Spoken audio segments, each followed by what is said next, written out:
Good morning, good afternoon, good evening. This is Carla from Rehan Allahwala's World of Connections.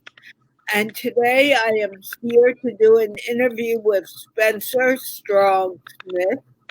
He will explain his name in a few seconds. And he is an actor. He's doing something with the stock market now, I believe. And he's just an all around good guy. Having said that, I want to remind you that the show is sponsored by the Institute of Peace, which is an online organization promoting peace one conversation at a time. Spencer, can you please introduce yourself? And you disappeared. There you are. Yeah, me back. Please introduce yourself. Yeah, well, thank you for the lovely introduction. As you said, I'm Spencer Strong Smith. I currently live in Los Angeles, California. I'm originally from Michigan, southeastern Michigan, and it's from a city called Troy. It's the suburbs of Detroit.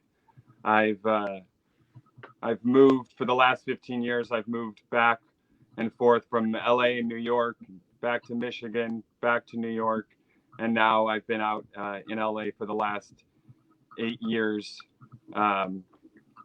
performing, doing live theater, commercial, film, and television work. With that, inconsistent work, I've worked in a number of different industries. I've taught tennis, ice skating, and ice hockey. I'm currently dabbling in the stock market, which is exciting. I worked in fashion retail for about 6 years. So I have a mixed bag and kind of a broad array of industries I've worked in. Very wonderful. How did you get into all these industries? What was your motivation? Well, I got into teaching tennis and ice skating and ice hockey because my father is still a teaching tennis pro back in Michigan and has been for about 40 years. And I grew up playing ice hockey and ice skating, and I still do. So it was a nice thing to make my own schedule and kind of jump into that and make a little money for a while. I worked in women's shoes for 6 years at a number of different luxury retail stores.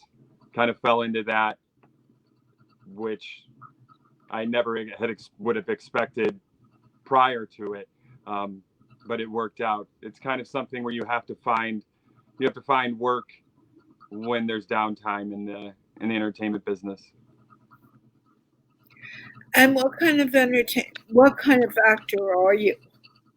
Well, I went to New York for training for musical theater, so that's my background.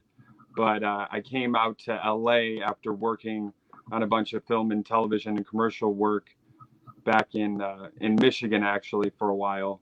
So I kind of followed the work, it died down a bit in Michigan, so I figured I'd try LA again. Now, do you sing or do you play an instrument? What do you do? Well, I've been wanting to learn an instrument for a long time. Unfortunately, I'm illiterate when it comes to instruments, but yeah, my background is vocals and musical theater. Do you mind singing a short song? Oh no, not these people aren't watching for that. That'll be another episode. I'm going to get you at the end of the show to sing. All right, we'll see how the show goes. The show will go well. I'm not questioning that. Anyway, what I know that you're interested in education. And what made you so interested in education?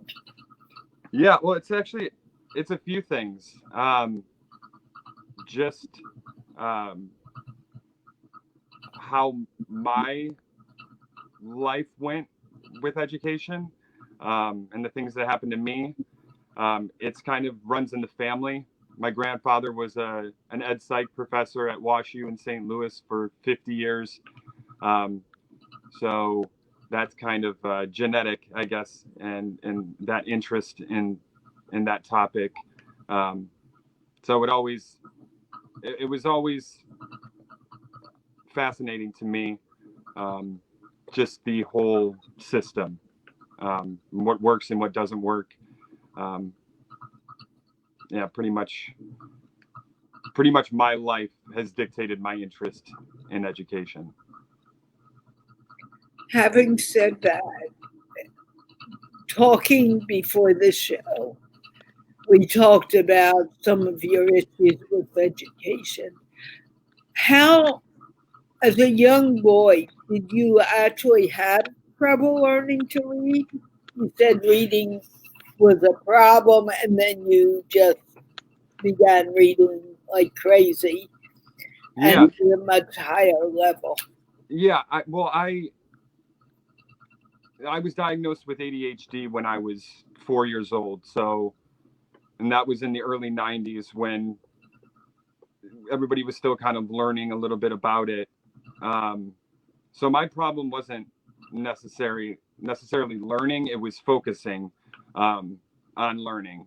So up until the second grade, I couldn't really read at all, and I was fortunate to be placed in an individualized program where um, I had one-on-one tutoring for 3 hours each day, and by the end of my third grade, uh, I was able to read at a college level. So definitely there was some improvement there just based on how I was taught, and what I needed.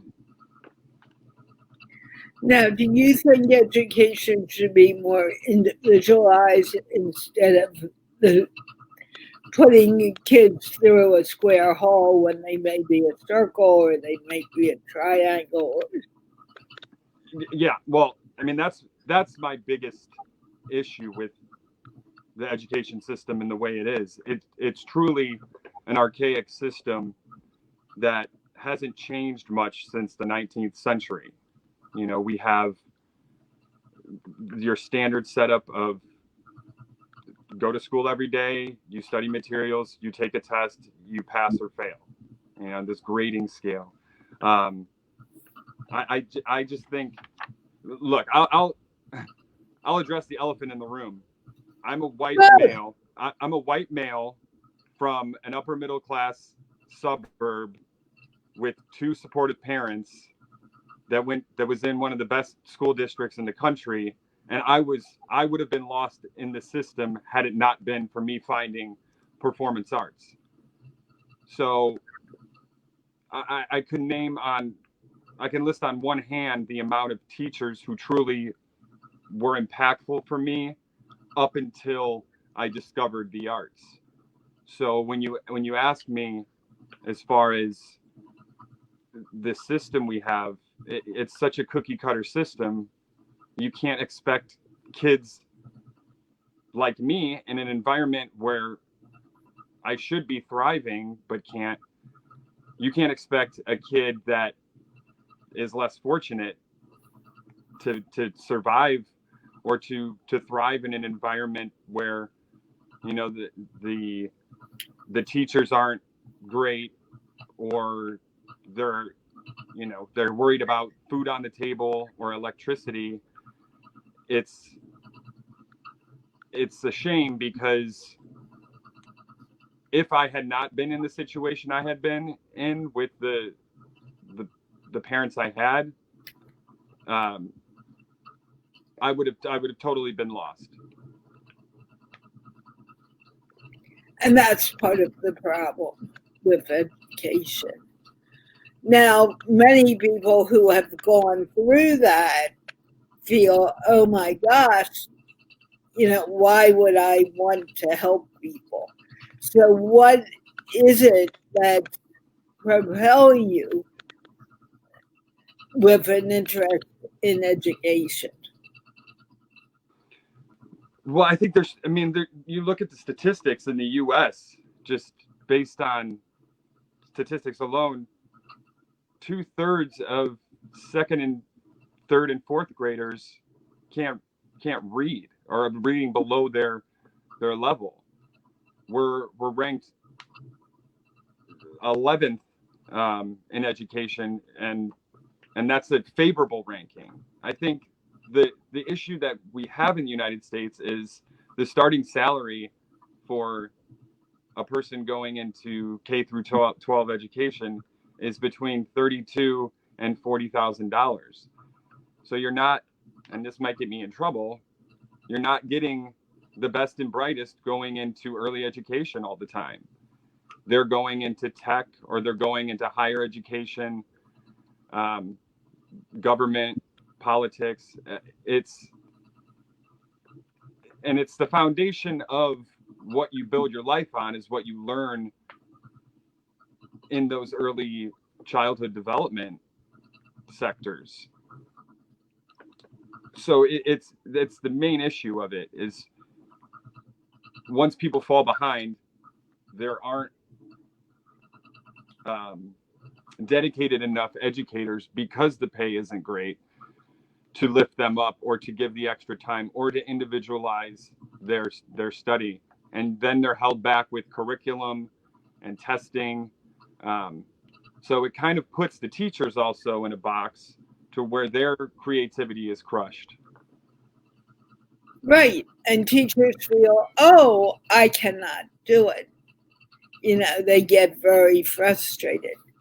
I was one of them. Sure. So you learned from being in the creative arts, correct? Yes. How did the creative arts help you become more established in the education system? Yeah. Well, it struck a nerve finally. I finally found something where a teacher was empowering me.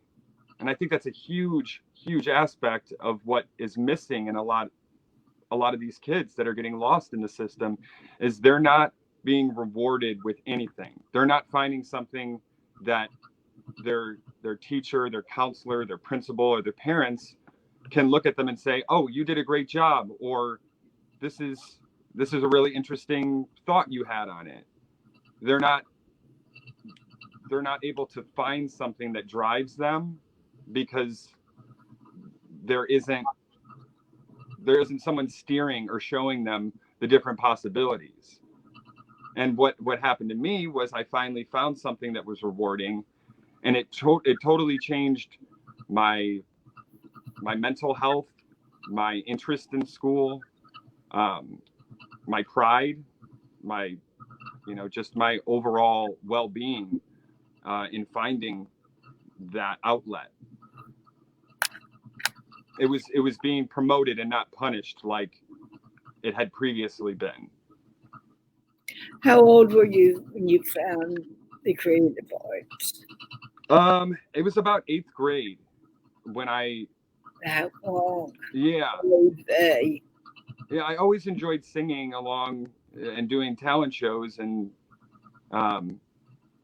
those kind of things, but I didn't nail down that I really enjoyed performing in front of people. My dad always says he's always been an actor. He's always been acting out. So I think just chemically what I have going on in my body helped me find that passion. But yeah, it took a long time, and it was a struggle. My parents had went to bat for me and struggled with me for a long time. What was your first performance? Oh, it was in my 8th grade musical. It was called Flapper, where I played a character named Buck Wayne, who was a pilot and was the beau of the lead character.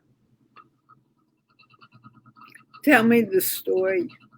It was basically a 1920s kind of show. to be honest, it was a terrible show, but it again, I found a class and a thing that I was good at or better at than other people that I was surrounded by. And it kind of drove me to want to dig deeper into that, which I was fortunate to have a high school with a great theater program and a director that helped me work my way through high school. Were you living in Michigan at the time? Yeah, this was in Troy. And when did you leave Michigan to go to New York? I And left. why did you pick New York? Well, I only auditioned for one school. I went to the American Musical and Dramatic Academy, and I got in. And I knew I wanted to go to New York. I fell in love with New York the first time I visited several years prior, and I wanted to do musical theater. So that was just the next move for me. So it was after high school. So I was 17 or 18 when I moved there.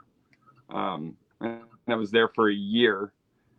And then some other things changed, and I came out to LA for more vocal performance. And then it's been a crazy whirlwind going back and forth from New York to LA to Michigan, kind of following the work and what was my passion at the time. Now, at this point, are you permanent? I shouldn't say permanently, but no one knows what's permanent. Are you in LA for a while? Yeah, I mean, it's been 8 years now, so I don't see myself going anywhere. I would love to be bi-coastal. I'd love to be able to work in both New York and LA. Why do you say 8 years? What's that? Why do you say 8 years? Oh, I've been in LA for 8 years now. I moved out here in 2012. Okay. For the future, are you planning on staying in New York? I mean, in LA. Yeah. For the foreseeable future, yeah. I'll be out here.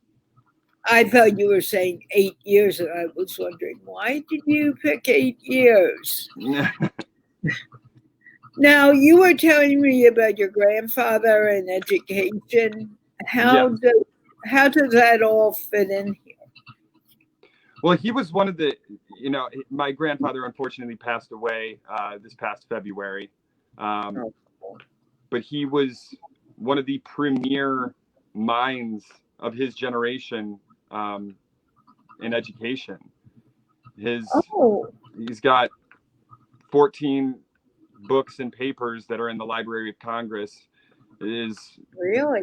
Yeah, his book Complexities of an Urban Classroom was named one of the great educational books of the 20th century. He was just such an innovative thinker, far before his time, and I think a lot of the stuff that he did in the latter portion of his life is invaluable today with this action research collaborative that he did, which is basically a summit of teachers from all different levels and all different backgrounds that would come together with an issue and discuss that issue to try to figure out a solution. And it helped people like a kindergarten teacher hearing what a professor was dealing with and vice versa. And I think that's so vital for educators nowadays to collaboratively figure out solutions to different problems rather than try to figure them out themselves, because they don't always have the answers. And I think it's just a vital tool that he kind of brought together. Okay, what was one of his major concerns when it came to education? What, in his mind, what was lacking from the school system? I think it was creativity. I think what he I have a quote here. He talks about teaching style. And he said he found a teaching style that fit me and met the needs of many of my students, which was a discussion-oriented, self-selected, individual project activity and some common readings. I think that was such a profound thing. Again, because school is so heavily curriculum-based that if somebody's not interested in the topic, it's really hard to get a 7-year-old to do something if they have little to no interest in it. So if you meet with that person, no matter what age, and say, okay, what interests you? What would you put your heart and soul into researching or discussing? And then come to kind of an understanding of how you can combine both what's in the curriculum with what interests each individual child in a way that is specialized and is rewarding and makes them feel intelligent. I think and empowers them to do their own work. So can you give me an example where your grandfather's ideas helped you as a student in high school? Well, yeah, I mean, all through my childhood and till today, I've been a heavy reader, whether that's fiction or nonfiction, and he always was too. And he was always recommending things for me to look into, and different platforms, and we'd be emailing back and forth. But he always spoke to me like we were on the same level, and I think that was huge for me, confidence-wise. He never spoke down to me. His nickname for me was Super G, which is super genius, and he was Fat Louie.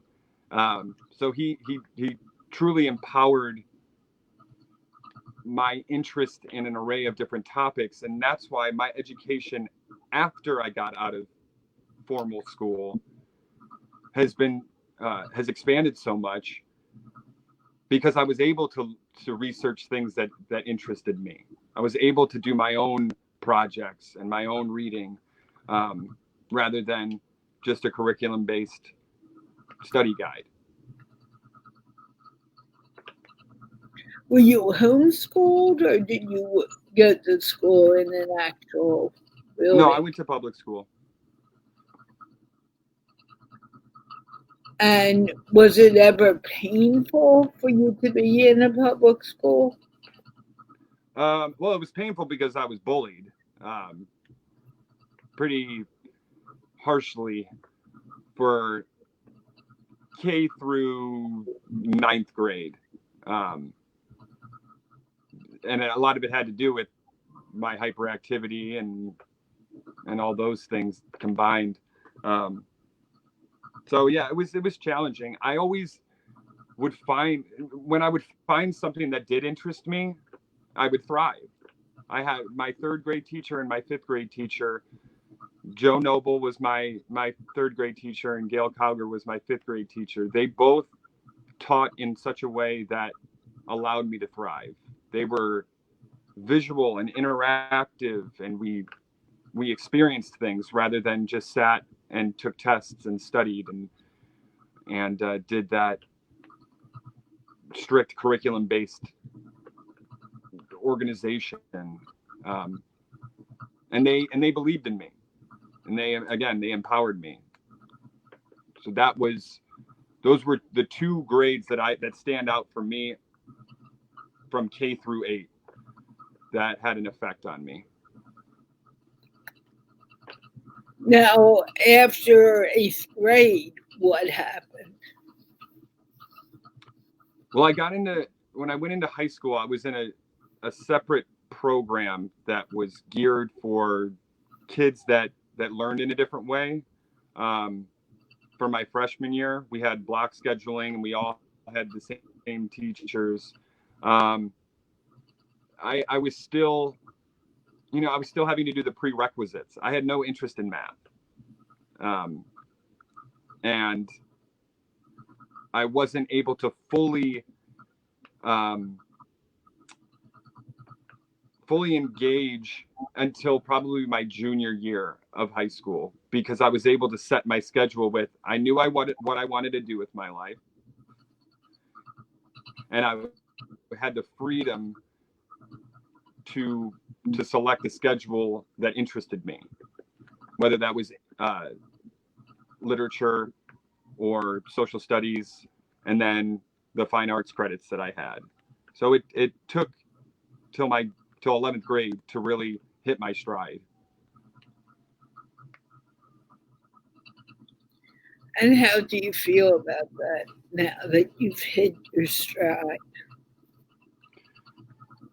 Well, I think we're always striving to continue to, I guess, lengthen our stride. Working in entertainment business, it has its pitfalls and it has its ups and downs. That's been a benefit of me having so many different interests, whether it be education or fashion or athletics, that when there is downtime or when things are lagging in a portion of my life, that I've been able to lean on something else for a while to get my attention. I think it's part of my ADHD. It's hard for me to just focus on one thing, and I'm passionate about a lot of different things. So as far as hitting my stride, I think I'm still on my way towards that. And how do you feel about that? How old are you? You're I'll be 33 in a couple weeks. okay. Go on. Yeah, I think you're always on a journey to find what suits you best and what works for you. I don't think that ever ends. I don't think you ever plateau, and if you do, that leads to contentness, which I think is poisonous as well. So it's always trying to find what is driving you that day. Have you found that education is something that drives you every day, or do you go into different areas? Oh, I mean, I'm always looking to learn something new every day, and looking to further my education in my own way every single day. I think that's something that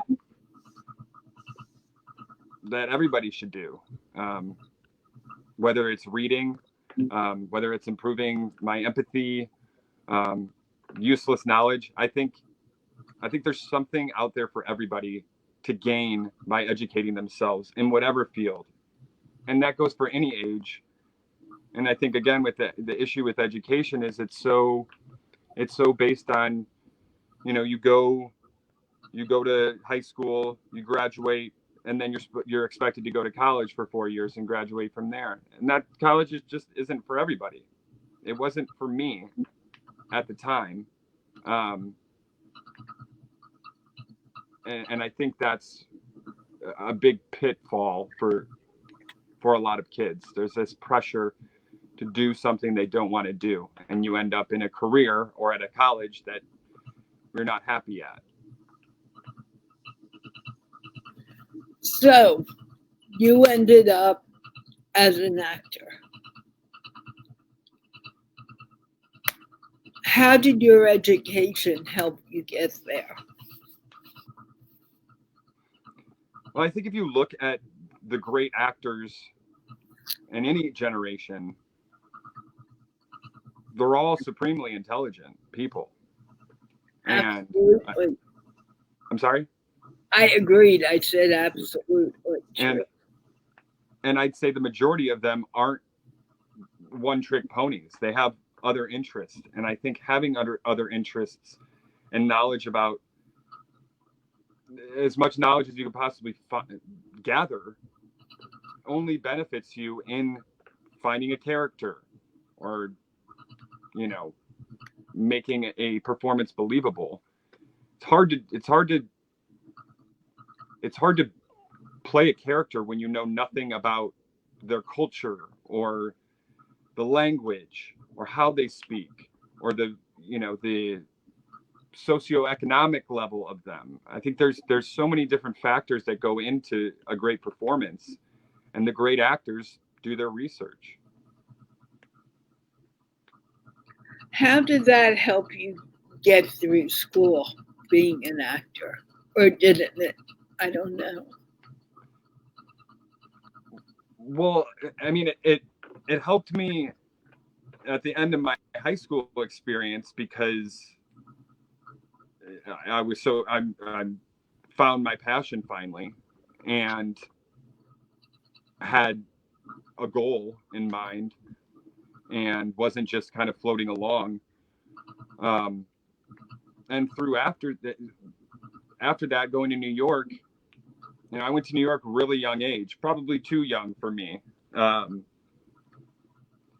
so you can always look at things in hindsight.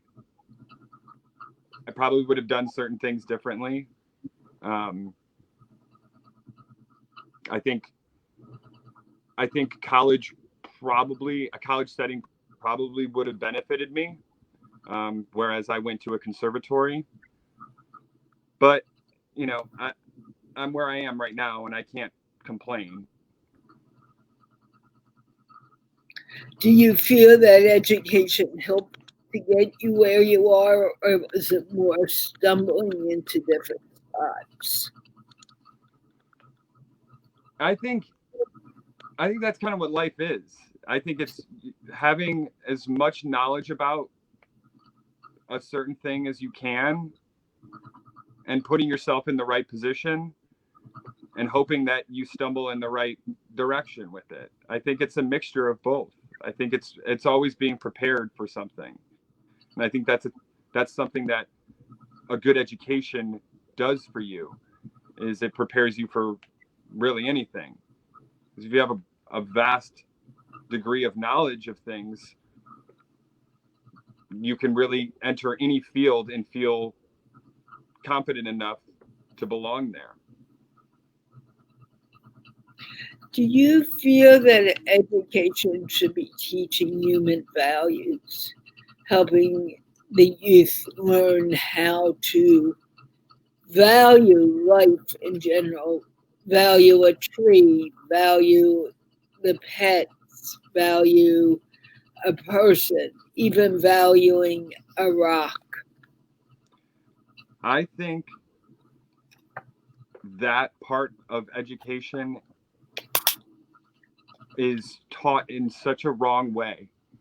I think we gain so much empathy, and I think that's where literacy and reading comes into play. I think reading is so profoundly important because it's so different than watching a TV show or watching a movie. They're placing you into that. Whereas if you're reading something, you're placing through your imagination and your mind yourself in that scenario, which in effect you empathize. You walk in someone else's shoes. You put yourself in a different scenario. And I think if we taught if if reading was taught more in a way of reading out of joy and learning empathy, we wouldn't have the issue of people hating to read. But it's taught more in a reductive way to find out the true meaning of what the author is saying and reading in between the lines, which I think is important. But I think it's more important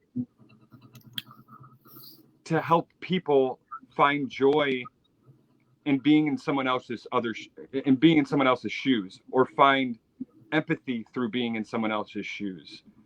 And then you can work your way towards, okay, what is the author saying?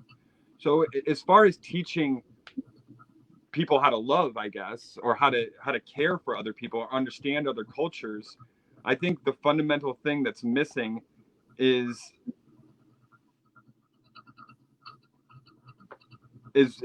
reading to see the other side of the story. Now, having said that, do you think it's important to teach children, not children, but anyone, human values?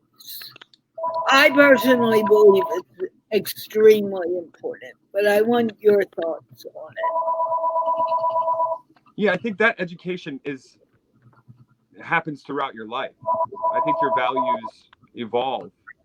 Um, you at the beginning, the early stages of your life, you get all your feelings towards things and your values from your parents for the most part, and then you have your friends and your peers, and then your teachers, and depending on what your home life is like, I think the education of cultural awareness and understanding that there are people different than you, um,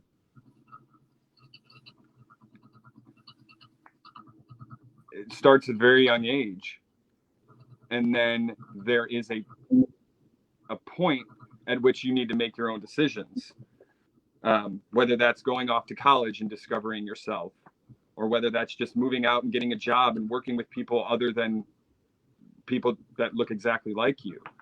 I think I think that is so fundamentally important, especially nowadays. People just don't talk to each other. They don't know each other. I just read a book by Malcolm Gladwell called Talking to Strangers, and it talks about that the entire time, um, about how we misinterpret everybody because we think we know what they mean by either what they say or their body language, when in actuality, half the time we don't know what we mean, or we don't know how we're being perceived. it. I agree with you, but I want to add another point. Many times now, not only in the schools but all over, children are being raised by children. Is it the job of the teacher or the parents to explain, help the child learn to be, to honor life, honor those around them? That's challenging. I think it's a case by case basis. I think if the parents aren't around at all,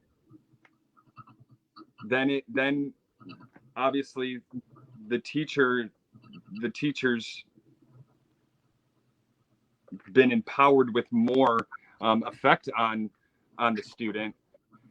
But yeah, it's case by case, and it's tough. It's you be what you see, and if you're seeing in your home life a certain thing that your parents are doing or your older siblings are doing, it's hard for somebody to not act out in a similar way, both negatively and positively. Um, and a lot of times, our kids are seeing their teachers more than their parents. So I don't know. I wish I knew the answer to that question. I think it's a challenging topic to figure out because it is so individualized. And children, well, I think that's part of the problem happening, at least in our country, but I think it's also all over the world, that children don't know how to teach others kindness and human values. And that is what's really needed in the world today. Would you agree? Yeah, I think unfortunately kindness is perceived as weakness, especially right now. And again, I think that's where empathy comes into play, and learning that at a young age is so vital. Um, that I wish I knew how educators could do that. But again, how does a teacher reconfigure the mind of a student that for their entire life they've heard things are a certain way. It's right. I'd say that's nearly impossible, And it's the job of the teacher to help broaden the insights of the student. But unless the parents have done their job, it's almost impossible for the teacher to do it. No, absolutely. Maybe more. No, I think it is the teacher's job to broaden the perspective, because they tend to have more knowledge about different things than just a parent raising their kid. But it's the parent's job to reinforce that this is a good thing. It's a good thing that you learn about other cultures, about people dealing with other issues that you don't deal with. I think, but it's not reinforced often. True. And I know for me, I knew no Muslims until 3 years ago, a little over 3 years ago. So my understanding of the Islamic culture was nil. Now it's very strong, but then it was nil. Yeah. And that was not a fault of mine or my parents, but it was the fault of, if we want to say someone's fault, it was the lack of understanding of the world and how the world grows. Do you feel that thunder is about to start here? Do you feel that travel is another way to broaden the education of the young people today? I mean, that could be one. That's just not available for a lot of people, though. But we have the internet, and like I was talking about in the discussion the other week, is we have VR, the technology to actually feel like you're walking in someone else's shoes. But to get back to what you were saying, like I was very fortunate to have parents that were, I guess, progressive and open to all different types of people. And I feel so lucky, because I feel like my emotional intelligence is far greater than a lot of the people that I grew up with. I had like the friends I did have were diverse. And the friends I continue to have are very diverse. And I love that. There's for me, there's nothing more interesting than say having Indian food with my friend Nikhil, and him telling me about all the dishes, or him going to visit his grandma in the village that she lives in different parts. I think that there's a way to travel without having the means to travel. True.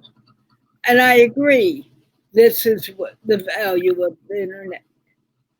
This is the value of using Zoom in order to educate not only the people near us, but the people from afar. We can get to know each other. And I think that's what's great about your show is, you have people in Libya and Syria and all over, in Pakistan. And again, that as somebody who, as myself, I feel like I have a broad perspective, that opens mine up even more and helps me understand, put a name to a face. Yeah. Well, one of the reasons I make people open their camera is that it's not only a name, there's a face and this person is a real person. Yeah, absolutely. Do you have any words of wisdom before we end this conversation? No, I mean I could talk. I could talk all day about this and my issues with how things are run educationally in the States. Um, but I think the most important thing for me, at least, the advice that worked for me was to always be curious, to always ask questions, regardless if it's uncomfortable. I think we don't do enough of that. I think that goes back to talking to strangers. Is we only gain knowledge by asking questions. And I think if you do it in a way that's not hurtful, it would benefit everybody. And I think that's the greatest education you can get. And I agree with you wholeheartedly. Thank you so much for your time today, Spencer. No, It thank you for really, having me. it really has been fun speaking with you. And I want to thank those who watch. And hopefully, we will speak again, Spencer. Yes, absolutely. And I also want to thank the Institute of Peace for sponsoring this wonderful conversation. Spencer, let's wave goodbye.